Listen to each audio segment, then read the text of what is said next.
नमस्कार, मी विनय कांबळे. आपण पाहता रिपब्लिक वाई 24 न्यूज. आवाज तुमचा, बातमी आमची. आताच आपण काल परवा सांगितलं होतं की जे काय नांदेड लोकसभा निवडणूक संदर्भामध्ये आपण विश्लेषण आपल्या रिपब्लिक वाई 24 न्यूज चॅनलच्या माध्यमातून करणार होतो. तर आपण इथं विश्लेषण केलेलं आहे. एकूणच या रिंगणामध्ये या 2024च्या निवडणुकीमध्ये लोकसभेमध्ये प्रतापराव पाटील चिखलीकर हे महायुतीचे उमेदवार म्हणून या नांदेड लोकसभेमध्ये त्यांना तिकीट उमेदवारी मिळाली होती. तर दुसऱ्या बाजूला महाविकास आघाडीकडून काँग्रेसचे उमेदवार माझे आमदार जे वसंतराव चव्हाण होते. तर दुसऱ्या बाजूला तिसरी आघाडी म्हणून महाराष्ट्रामध्ये जे वंचित बहुजन आघाडी होती त्यांच्याकडून उमेदवारी म्हणून ॲडव्होकेट अविनाश भुसेकर यांना उमेदवारी मिळाली होती. एकूणच ही जी लढत होती या तिघांमध्येच होती आणि ही जी लढत आहे ती अटीतटीची झालेली आहे आणि ते मुख्य दोन पक्षातच झालेली आपल्याला पाहायला मिळालेली आहे. एकूणच ही जी लढत होती काँग्रेस आणि भारतीय जनता पार्टी यांच्या दोघांतच लढत झालेली आहे आणि एकूणच त्यांचं आपण या ठिकाणी विश्लेषण आज प्रतापराव पाटील चिखलीकर कशा पद्धतीने जिंकणार आहेत हे आपण या ठिकाणी मांडणार आहोत आणि उद्या आपण प्रत्येक उमेदवाराचा आपण या माध्यमातून आपल्या या चॅनलच्या माध्यमातून आपण जिंकण्याची शक्यता काय आहे आपण हे सांगणार आहोत. एकूणच काही दिवसापासून आपण ऐकत होतो की ज्या दिवशीपासून इलेक्शन झालेले आहेत, आपण निवडणुका झाल्या असेल की अनेकांचं तर्क वितर्क लावले जात होते की भारतीय जनता पार्टी यावेळेस पडणार आहे आणि काँग्रेस पक्ष निवडून येणार आहे अशी एक लोकांमध्ये चर्चा होती. तर दुसऱ्या बाजूला भारतीय जनता पार्टीचे लोक देखील या ठिकाणी काही जनतेमध्ये काही कार्यकर्त्यांचे देखील सांगण्यात येत होते की भारतीय जनता पार्टी 100% निवडून येणार आहे. पण नेमकं काय याच्या मागचे कारण आम्ही शोधलेले आहेत आणि लोकांकडून जे ओपिनियन आहे त्यांचं आपण घेतलेलं आहे आणि कोणाची हवा आहे आपल्या रिपब्लिक वाई 24 चॅनलच्या माध्यमातून आपण कार्यक्रम देखील सुरू केला होता. त्यांचे काही मते होती आणि लोकांकडून काही मते आपण घेतलेली होती आणि त्याचं विश्लेषण आपण या ठिकाणी करणार आहोत. आजचं हे विश्लेषण आपल्याला प्रतापराव पाटील चिखलीकर हे पुन्हा एकदा निवडून येणार आहेत का हे आपण तुम्हाला या विश्लेषणाच्या माध्यमातून तुम्हाला सांगणार आहे. तर एकूणच आताच आपण इथे इतिहास बघायला गेला नांदेड लोकसभेचा, तर मी त्याच्यामध्ये थोडक्यात आपल्याला इथे माहिती देणार आहे आणि आपण बघू शकतोय की यापूर्वीच्या निवडणुकीमध्ये कोणाची बाजू या नांदेड लोकसभेमध्ये झाली होती. तर आपण 1999 मध्ये 1999 मध्ये भास्करराव पाटील खतगावकर हे काँग्रेसकडून निवडून आले होते. तर 2004 मध्ये डीबी पाटील हे भारतीय जनता पक्ष याकडून निवडून आले होते. तर 2009 मध्ये भास्करराव पाटील काँग्रेसकडून निवडून आले होते. त्यानंतर 2014 मध्ये अशोकराव चव्हाण जे माजी मुख्यमंत्री होते त्यांनी देखील या ठिकाणी निवडून आले होते काँग्रेसकडून आणि 2019 ला प्रतापराव पाटील चिखलीकर हे भारतीय जनता पार्टीकडून निवडून आले. त्यामुळे त्यांना पुन्हा एकदा संधी या ठिकाणी देण्यात आली होती. एकूणच हे तिकीट मिळण्यामागचा खूप मोठा संघर्ष त्यांचा या ठिकाणी झालेला दिसून येतोय की अनेक जणांची नावे या ठिकाणी पुढे येत होती की या लोकसभेमध्ये हंबर्डे असेल किंवा दुसरे जे कोणी अनेक जणांची नावे याच्यामध्ये होती की त्यांना हे तिकीट मिळणार आहे किंवा मिनल खतगावकर यांची देखील चर्चा काही दिवसापासून आपण ऐकत होतो की या लोकसभेमध्ये मिनलताई खतगावकर यांना देखील तिकीट मिळणार आहे. असे अनेक बातम्या आपण आपल्या चॅनलच्या माध्यमातून किंवा वर्तमानपत्रामध्ये ऐकलेली होती. तर एकूणच नेमकं संघर्ष करून त्यांना हे तिकीट शेवटी प्रतापराव पाटील चिखलीकर यांना पुन्हा एकदा संधी या ठिकाणी भारतीय जनता पार्टी यांनी दिलेली आहे आणि त्यामुळं त्यांनी मोठ्या ताकदीनं हे जे काही निवडणूक होती लढवलेली आहे. एकूणच आपण त्याचं विश्लेषण करणार आहोत की या ठिकाणी 2019 मध्ये प्रतापराव पाटील चिखलीकर कशा पद्धतीने निवडून आले होते. तर प्रतापराव पाटील चिखलीकर 4,86,806 मतांनी त्यांना त्यावेळेस पडली होती 2019 मध्ये. तर त्यांच्या विरोधामध्ये जे उमेदवार म्हणून आपले माझे मुख्यमंत्री अशोकराव चव्हाण हे काँग्रेसकडून उमेदवारी होते. त्यांना 4,46,758 मते त्यांना मिळाली होती. तर एक तिसरा पक्ष म्हणून ॲडव्होकेट प्रकाश आंबेडकर यांनी यशपाल भिंगे यांना उमेदवारी या ठिकाणी दिली होती. त्यामुळे त्यांना 1,66,196 मते 2019च्या निवडणुकीमध्ये मिळाली होती. म्हणून आणि या ठिकाणी या तिघाच्या लढतीमध्ये 40,148 मतांनी या ठिकाणी प्रतापराव पाटील चिखलीकर यांचा विजय झालेला आहे. आणि त्यावेळेस असे गणित या ठिकाणी करण्यात आलं होतं की वंचित बहुजन आघाडीमुळे भारतीय जनता पार्टी याला फायदा झाला असं एकूणच त्यावेळेची जी पब्लिसिटी लोकांनी केली होती किंवा त्यांची जी नकारात्मकता त्यांनी दाखवली होती किंवा भारतीय जनता पार्टी जे आहे ते उमेदवार वंचित बहुजन आघाडीमुळे निवडून येत आहे असं एकूण लोकांच्या मध्ये त्यावेळेस तयार झाली होती. तर यावेळेस त्याच प्रकारे फटका यावेळेस देखील पडणार होता का 2024 ला हे आपल्याला पाहायचं आहे. एकूणच यावेळेस फटका नेमकं कोणाला बसणार आहे आणि नेमकं काय काय घडणार आहे आपण या विश्लेषणाच्या माध्यमातून आपण बघणार आहोत. तर सध्या आपण याच्यामध्ये जे निवडून येण्याची शक्यता प्रतापराव पाटील चिखलीकरांची का आहे आणि त्यांचे नेमकं लोकांबद्दलचे काय मत आहे सकारात्मक आणि नकारात्मक मध्ये आपण इथं आपण जाणून घेण्याचा प्रयत्न केलेला आहोत. तर आपण या ठिकाणी अगोदर आपण त्यांना सकारात्मक मत त्यांचे काय आहेत आपण हे जाणून घेणार आहोत. तर पहिले त्यांचं सकारात्मक मत असं आहे भारतीय जनता पार्टीचे जे काही बूथ बांधणी आहे ते खूप मजबूत आहे. त्याचे पन्ना प्रमुख असेल, त्यांचं जे काही त्यांचं काम आहे ते एकदम जे काही कार्यकर्त्याला लागत असेल त्यांनी बूथ प्रमुखापासून त्यांनी पन्ना प्रमुख जे असेल त्यांनी जे काही जबाबदारी दिली होती ते या निवडणुकीमध्ये आपल्याला पाहायला मिळाले असेल. याच निवडणुकीमध्ये नसेल तर देशामध्ये त्यांचं काम जे बूथ बांधणीपासून जे आहे, कार्यकर्ता जोडणीपासून असेल, त्यांनी हे काम केलेलं आहे. म्हणून त्यांनी निवडून येण्याची शक्यता खूप मोठ्या प्रमाणात आहे. अधिकाऱ्यांना असं सांगण्यात येत होतं की भारतीय जनता पार्टी निवडून येणार नाही, पण असं म्हणत नसताना आपण ऍक्च्युली नेमकं काय आहे तर आपण या ठिकाणी बघणार आहोत. तर बूथ बांधणी त्यांची मोठ्या प्रमाणात होती आणि प्रतापगडची यांचा जनसंपर्क मोठा आहे. एकूणच त्यांनी आमदार असताना अनेक समाजात त्यांचे मते होते आणि अनेक लोकांचे कार्यकर्ते त्यांनी जोडून ठेवलेले आहेत. त्यामुळे त्यांचा फायदा या निवडणुकीमध्ये त्यांना 100% मिळणार आहे. तिसरं आहे यावेळी सर्व समाजाशी चांगले त्यांचे संमत आहे. एकूणच कोणत्या समाजाचा असेल त्यांच्यासोबत त्यांनी प्रत्येक कार्यक्रमाला असेल त्यांनी त्या ठिकाणी जातात येतात आहे. लोकांचे भावना आहे की आमच्याकडे खाता आले होते म्हणून त्याच्यामुळे सगळ्या समाजाशी त्यांची नाळ आहे. त्यामुळं त्यांना त्याचा फायदा होऊ शकतो या निवडणुकीमध्ये.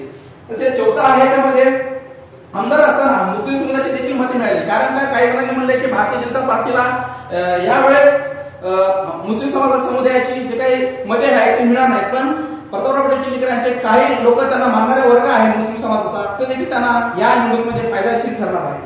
त्यानंतर जे पाचवं आहे एकनिष्ठ कार्यकर्ते पदाधिकारी या पक्षाचे भारतीय जनता पार्टीचे आहेत किंवा महायुतीचे जे काय आहेत ते काम पोटतिडकीने केलेले आहेत. कारण का यावेळेस शिंदे गटाची शिवसेना आहे, त्यानंतर अजित पवार गटाची राष्ट्रवादी जे आहे त्यामध्ये कार्यकर्त्यांना दाखवून द्यायचं की आमची जी ताकद आहे यावेळेची ते या मताच्या माध्यमातून किती मोठ्या प्रमाणात प्रतापराव चिखलीकर यांना निवडून देण्यासाठी आमचे होणार आहे. त्यामुळं याचा फायदा यावेळेस त्यांना निवडणुकीमध्ये होण्याची शक्यता आहे. त्यानंतर अशोकराव चव्हाण सगळ्यात महत्वाचा त्यांना जे प्लस पॉईंट याच्यामध्ये या निवडणुकीमध्ये ठरणार आहे ते म्हणजे की अशोकराव चव्हाण यांनी भाजप प्रवेश केल्यामुळे त्यांना निवडून येण्याची जे काही शक्यता आपण म्हणत होतो की नांदेडची सीटे लागले जमा आहे असं एकूणच अंदाज होता, पण काही काँग्रेसचे कार्यकर्ते नाराज असल्यामुळं त्यामुळे देखील त्यांना त्या फटका बसतो की काय हे आपण बघण्याचा प्रयत्न केलेला आहे. अशोकराव चव्हाण यांनी त्यांना अधिक बळ मिळालं, त्यांनी प्रवेश केल्यामुळं प्रतापराव एकतर्फी निवडणूक झाल्याचे एक चित्र होतं. त्यामुळं त्यांना प्रवेशामुळे त्यांना अधिक बळ प्रतापराव चिखलीकर यांना मिळालेलं आहे. एकूण यामध्ये आपल्याला शक्यता नाकारता येत नाही. दुसऱ्या बाजूला जे काही त्यांच्या संपर्कातल्या अशोकराव चव्हाणांच्या संपर्कामध्ये जे आमदार होते तर त्याबद्दल बोलायचं झालं तर पुणे विधानसभेचे जे काही आमदार होते त्यांनी या निवडणुकीमध्ये लोकसभेच्या त्यांनी कोणत्याही पक्षाचा प्रचार न करता ते भारतीय जनता पार्टीचा केला. नेमकं त्यांनी केला त्या प्रचार कोणाचा हा मात्र पाहावा लागला आणि त्याच्यामुळं जिथे शब्दाप्रकार असेल त्याच्यानंतर जे नगरसेवक त्यांच्या संपर्कातले होते सरपंच त्यांनी अनेक जणांना पक्षात प्रवेश करून घेतलेला आहे. जे समर्थक होते अशोकराव चव्हाण यांचे, कारण का त्यांनी जे कार्यकर्त्याला घडवलं होतं त्यामुळे अशोकराव चव्हाण यांना मानणारा जे काही वर्ग होता ते भारतीय जनता पार्टीमध्ये मोठ्या प्रमाणात गेल्यामुळं या ठिकाणी जिंकण्याची शक्यता नाकारता येत नाही. त्यामुळं भारतीय जनता पार्टीला आणि प्रतापराव चिखलीकरांना त्याचा नक्कीच यावेळेस फायदा होणार आहे. त्यानंतर आणि त्यांना ही निवडणूक जिंकण्यासाठी प्रतापराव चिखलीकर यांच्या प्रचारात देशाचे पंतप्रधान यांची सभा आपल्याला या नांदेड लोकसभामध्ये झाली होती. त्यानंतर अमित शहा यांची सभा देखील नांदेड जिल्ह्यामध्ये झाली होती. त्यानंतर नितीन गडकरींची देखील सभा या नांदेड जिल्ह्यामध्ये झाली होती. देगलूरला असेल किंवा मुखेडला असेल, अमित शहाचे नरसीला असेल, तर एकूणच चित्रावाग देखील यांची सभा देखील या ठिकाणी झालेली होती महिला म्हणून. ते एकूणच त्यांच्या प्रचारामध्ये मोठे जे काही दिग्गज नेते होते केंद्रामधले ते देखील या ठिकाणी आले होते आणि निवडून येण्यासाठी मोठ्या प्रमाणामध्ये या ठिकाणी कंबर कसली होती. तर एकूणच हे जे काही आपण एक सकारात्मक त्यांच्या मते मांडली होती की प्रतापराव चिखलीकर निवडून येण्यासाठी जे काही त्यांना महत्वाचे जे काही मुद्दे होते ते आपण या ठिकाणी मांडण्याचा प्रयत्न केलेला आहे. आणि तुम्हाला जर काही महत्वाचे मुद्दे वाटत असतील तर तुम्ही देखील आम्हाला कमेंट करून सांगू शकता. त्यानंतर आपण नकारात्मक मध्ये आपण जाणार आहोत की त्यांना कशाचा फटका या निवडणुकीमध्ये बसला असेल. तर मराठा आरक्षणामुळे जे काही आम्ही ग्राउंड लेवलला आम्ही जेव्हा रिपोर्टिंग करत होतो त्यावेळेस या ठिकाणी मराठा आरक्षणाचा फटका या ठिकाणी भारतीय जनता पार्टीला बसलेला असून त्याच्यामुळे त्याचा फटका या ठिकाणी प्रतापराव चिखलीकर यांना देखील मिळालेला आहे. कारण का ते जरी मराठा उमेदवार असले तर त्यांना काही ठिकाणी त्याची अडचण या ठिकाणी झालेली दिसून येत आहे. आणि दुसऱ्या बाजूला त्यांना काही 30% मतदार देखील आणलं. काही मराठा समाज देखील प्रतापराव चिखलीकर यांना मानणार आहे. त्यामुळे त्यांनी यावेळी 30% मतं त्यांना मिळालेली असतील असा एक अंदाज आहे. त्यानंतर महागाई आणि बेरोजगारी हे दोन जे महत्वाचे मुद्दे होते महागाई आणि बेरोजगारी संदर्भात जर बोलायचं झालं असेल तर गॅस सिलेंडर असतील किंवा जे काही भाव असतील ते मोठ्या गगनाला भेटलेले आहे. त्यामुळं मोठ्या प्रमाणात जे काही राग लोकांमध्ये दिसून येत होता त्यांच्याबद्दलचा त्या ठिकाणी आपल्याला बघायला मिळेल. आणि बेरोजगारी, जे काही तरुणांमध्ये बेरोजगारी आहे, शिक्षण शिकून देखील त्यांना कुठं नोकरी नाही, त्यामुळं जे काही प्रायव्हेटायझेशन झालेलं आहे त्यामुळे त्याचा देखील फटका या निवडणुकीमध्ये प्रताप पाटील चिखलीकर आणि भारतीय जनता पार्टीला होण्याची शक्यता आहे. त्यानंतर आहे अनेक ग्रामीण भागात भेट नसल्यामुळे नाराजगी आणि कामावरती त्यांची नाराजगी आहे असं लोकांचं म्हणणं आहे. त्यांनी अनेकदा आम्ही ग्राउंड रिपोर्टिंगला गेल्याच्या नंतर त्यांना विचारले असता तर प्रताप पाटील चिखलीकर आमच्या गावात एकदाही आले नाहीत, त्यांनी आम्हाला कधी भेटले नाहीत असं एकूणच त्या लोकांचं म्हणणं होतं. त्यामुळे त्यांना त्याचा थोडासा फटका बसण्याची शक्यता आहे. त्यानंतर नांदेड जिल्ह्यात 5 वर्षात म्हणावा विकास झालेला नाही असं लोकांचं अनेक जणांचं म्हणणं होतं. ज्याप्रमाणे विकास पाहिजे होता, त्यांची सत्ता होती केंद्राला, तरी नांदेडला जसा हवा होता तसा विकास झाला नसल्यामुळे त्यांना याचा या निवडणुकीमध्ये फटका होण्याची शक्यता आहे.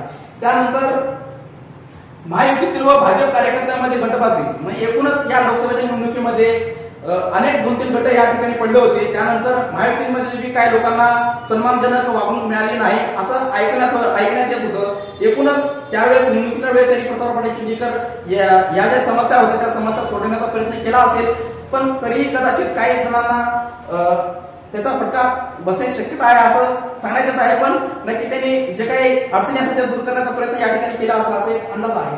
त्यानंतर आहे की अशोकराव चव्हाण यांनी चिखलीकर यांना पाडण्याचा संदेश काही लोकांनी तर या निवडणुकीमध्ये प्रतापराव पाटील यांना पाडण्यासाठीच भारतीय जनता पार्टीमध्ये गेले आहे असं अनेक जणांनी एक चर्चा माउथ टू माउथ पब्लिसिटी लोकांनी केली होती.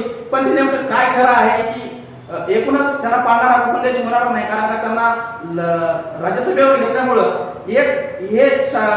हे तर गोष्ट पुढे होणार नाही. त्यामुळं की त्यांचा जे काही मॅसेज होता की अशोकराव चव्हाण यांनी त्यांना पाडण्यासाठीच या भाजपमध्ये प्रवेश केला असं एकूणच होत नाही. आणि त्याच्यावर अनेक आरोपही झाले होते की आदर्श घोटाळा केल्यामुळेच त्यांना या ठिकाणी भारतीय जनता पार्टीकडून पक्ष प्रवेश केला आहे. पण त्यांनी जाहीर पत्रकार परिषद देखील शेवटच्या दिवशी घेतलेली होती की माझ्यात जे आदर्श घोटाळा होता ते मला कुठल्याही प्रकारचं माझ्यावर ते जे काय त्यांनी आरोप केले होते ते चुकीचे होते. त्यानंतर आता केंद्रातील सरकारवर जनता नाराज आहे हे अनेक जणांकडून आपल्याला माहिती मिळाली, त्याचा देखील फटका या ठिकाणी मोठ्या प्रमाणात बसताना दिसून येते. त्यानंतर शेतीला हमी भाव नसल्यामुळे शेतकऱ्यांचा मोठा फटका या ठिकाणी भारतीय जनता पार्टीला आणि प्रतापराव पाटील चिखलीकर यांना बसण्याची शक्यता आहे.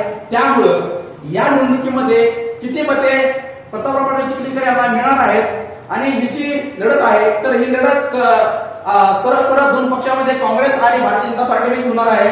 आणि जास्तीत जास्त एक अंदाज यावेळेस मांडण्याचा एक आमचा 50,000 ते 1 लाखाच्या मध्येच जे काही सीट विनिंग होणार आहे याच्या वेळेस. आणि अशोकराव चव्हाणमुळे त्यांचे जे समर्थक मोठ्या प्रमाणात जर मतदान झालं असेल तर 1 लाखाच्या वरी देखील मत जाण्याची शक्यता आहे. त्यामुळं ही जी निवडणूक आहे अटीतटीची जरी असली तर एकूणच जे काही त्यांच्यासाठी प्रचारामध्ये जे केंद्रातले नेते आले होते किंवा अशोकराव चव्हाणमुळे जे काही बालकिल्ला नांदेडचा होता ते भक्कमपणे भारतीय जनता पार्टीचा होऊ शकतो. आणि 4 जूनला ते आपल्याला बघणार आहे की किती मोठ्या प्रमाणामध्ये इथे जी नागरिक आहेत किंवा जी जनता आहे मोठ्या प्रमाणामध्ये प्रतापराव पाटील चिखलीकर यांना किती मते या मतदानात 4 तारखेला मिळणार आहे हे आपल्याला येणाऱ्या काळामध्ये बघावं लागणार आहे. एकूणच आम्ही जे काही विश्लेषण केलं होतं तुम्हाला काय वाटतं ते आम्हाला कमेंट करून सांगा. आणि मोठ्या प्रमाणात तुम्ही खाली कमेंटमध्ये करून आम्हाला सांगा की याच्यामध्ये नकारात्मक आणि सकारात्मक मतेमध्ये अजून काय त्यामध्ये ऍड करायला पाहिजे होतं. काँग्रेस संदर्भामध्ये आपण उद्या या संदर्भात आपण सांगणार आहोत की विश्लेषण करणार आहोत त्यांचं. त्यानंतर वंचित बहुजन आघाडीचं देखील आपण विश्लेषण याच पद्धतीने आपण करणार आहोत. तर एकूणच ही जे काही लोकसभा आहे या लोकसभेमध्ये पुन्हा एकदा प्रतापराव पाटील चिखलीकर निवडून येण्याची शक्यता या ठिकाणी वर्तवण्यात येत आहे. आणि आताच आपण पाहिलं असेल की जे काही टीव्ही चॅनलवर तर 4 तारखेचाच निकाल लावलेला आहे, एक्झिट पोल दाखवत आहेत. पण नेमकं ऍक्च्युअली असा पद्धतीचा एक्झिट पोल दाखवण्याचा कोणी प्रयत्न केला नसल्यामुळे आपण रिपब्लिक व्हाईट 24 न्यूज चॅनलच्या माध्यमातून एक चांगल्या प्रकारे जे काही मते होते लोकांची ते आपण काढण्याचा या ठिकाणी प्रयत्न केलेला आहे. आणि एकूणच या अशा पद्धतीची आकडेवारी आपण येते. आणि आकडेवारीचं सांगायचं झालं तर एकूणच अशोकराव चव्हाण तिकडे पक्षप्रवेश केल्यामुळे थोडंसं गणित बिघडण्याची शक्यता आहे. त्यामुळं फायदाच भारतीय जनता पार्टीला होणारच आहे, नुकसान तर नाहीच. एकूणच त्यामुळं किती पटीने त्याचा फायदा या 4 तारखेला होणार आहे 4 जूनला हे मात्र येणाऱ्या काळामध्ये बघावं लागणार आहे. Republic 24 news